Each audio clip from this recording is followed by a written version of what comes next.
True crime stories often take us to places we've never been, introducing us to people we've never met, but occasionally a story comes along that hits a little too close to home. This is one of those stories. Our team was sent this video clip by one of our subscribers. It was an old grainy video of a place that looked oddly familiar. Our team started digging into it and uncovered the shocking details of this case. This is the story of a quiet town. In 2018, there were just over 4,000 residents living in the small town of Pinckney, Michigan. It was the kind of place where everybody knew each other and nobody had anything to worry about. And then one day, everything changed.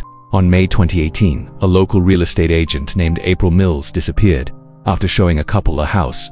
The last person to see her alive was Brendan Santo, a 23-year-old who was visiting from Arizona State University. He told police that he'd arranged to meet April through his realtor to view a property, but when April arrived, she was nowhere to be seen. Brendan left the property and reported her missing. What followed was one of the largest missing persons investigations in Michigan history. Every resident of the quiet town was affected. Some believed that April had run away. Others thought she might have been kidnapped. As days turned into weeks, the hope for a happy ending faded. And then the worst happened. On June 2018, April's body was found in a shallow grave near the property she'd been last seen at. She'd been strangled. Her disappearance and death sent shockwaves through the community. Everybody had questions but no answers. Brendan became the prime suspect and the town turned on him. But he always maintained his innocence, claiming that he'd only been trying to help April. The case went to trial and the drama was intense. Witnesses came forward with shocking new information and Brendan was eventually convicted of murder. But before he could be sentenced, he took his own life. To this day, nobody knows for sure what happened to April Mills or why Brendan Santo ended his own life. Next, we have to look at another quiet town, this time in Ohio. This is the story of a peaceful town. Maplewood was a place where kids could play outside without a care in the world. It was also home to one of the most infamous murders in American history. On July 21, 1985, a young mother named Denise Philpott was walking home from the grocery store when she was approached by a stranger. He asked her for a cigarette and when she refused, he pulled out a knife and stabbed her several times. Denise managed to get home, but she died soon after. The police investigation revealed that Denise had been the victim of a random attack and the killer was still at large. Fear swept through the town as people tried to come to terms with the senseless violence. They'd never had to lock their doors before, but now nobody felt safe. Then the unthinkable happened again.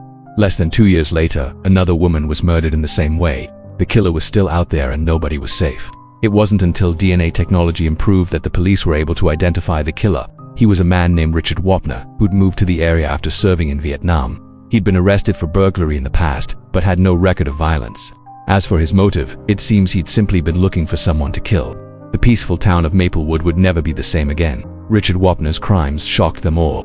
But if these cases were shocking, wait until we tell you about the next one. This is the story of a town divided. Sarah Langley was a popular 23-year-old college student. On the night of October 2006, she was working as a bartender in her hometown of Millfield. Around 9 p.m., she called her mother to let her know that she was closing up for the night, but she never made it home. The police investigation revealed that Sarah had been murdered, but they never caught her killer. It devastated the town, which was known for being one of the safest places to live in America. Some residents blamed the heavy metal music scene, while others blamed the lack of police presence. It divided the town and nobody could agree on what had happened. But as the years went by, the mystery only grew. New leads turned into dead ends and the killer remained at large. The town of Millfield would never forget Sarah, and they never did catch her killer. Now you need to watch. What is the darkest secret in your family?